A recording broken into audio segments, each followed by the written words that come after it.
कुछ मेंढकों का झुंड कहीं जा रहा था कि तभी अचानक उसमें से 2 मेंढक एक गड्ढे में गिर गए। यह देखकर दूसरे मेंढकों ने कहा कि अब तुम इसमें से कभी बाहर नहीं निकल सकते, क्योंकि गड्ढा बहुत गहरा है। इसलिए अब निकलने की आस और प्रयास करना छोड़ दो।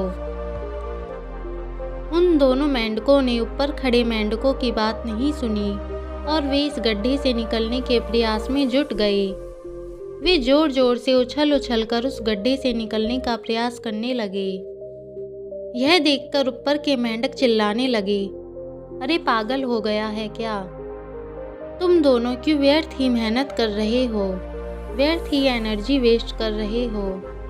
अब तो तुम्हें जीवन भर इसी गड्ढे में रहना है, तो हार मान लो। परंतु उन दोनों मेंढकों पर ऊपर के लोगों की बातों का कोई असर नहीं हो रहा था और वे उनकी बातें सुनकर और भी जोर जोर से उछलने लगे। फिर दोनों में से एक मेंढक ने ऊपर खड़े मेंढकों की बात सुन ली। वह निराश होकर एक कोने में जाकर बैठ गया। परंतु दूसरा मेंढक लगातार उछलता ही जा रहा था और उसने अपना प्रयास जारी रखा। इसी बीच ऊपर के मेंढक चिल्लाने लगे कि क्यों व्यर्थ ही कूद फांद कर रहे हो, तुम भी उस दूसरे मेंढक की भांति हार मानकर एक कोना पकड़ लो। इसी गड्ढे के जीवन से अब संतुष्ट होकर रहो। परंतु वह मेंढक शायद ऊपर से चीख रहे मेंढकों की बात नहीं सुन पा रहा था। बहुत कठिन प्रयास करने के बाद आखिरकार वह मेंढक गड्ढे से बाहर निकल ही आया। बाहर आकर दूसरे मेंढकों ने उससे पूछा कि क्या तुम्हें हमारी बात समझ नहीं आई या तुमने सुनी नहीं? उस मेंढक को फिर भी कुछ समझ में नहीं आया। तब उसने इशारे से बताया कि वो उनकी बातें नहीं सुन सकता, क्योंकि वह बहरा है।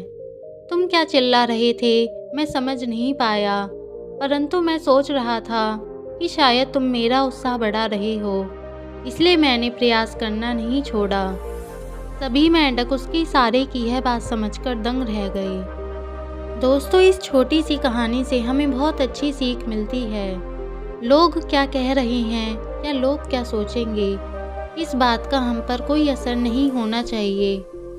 लोग चाहे जो भी कहें, आप अपने आप पर विश्वास रखें और अपने प्रयास को जारी रखें। एक ना एक दिन सफलता आपको जरूर मिलेगी।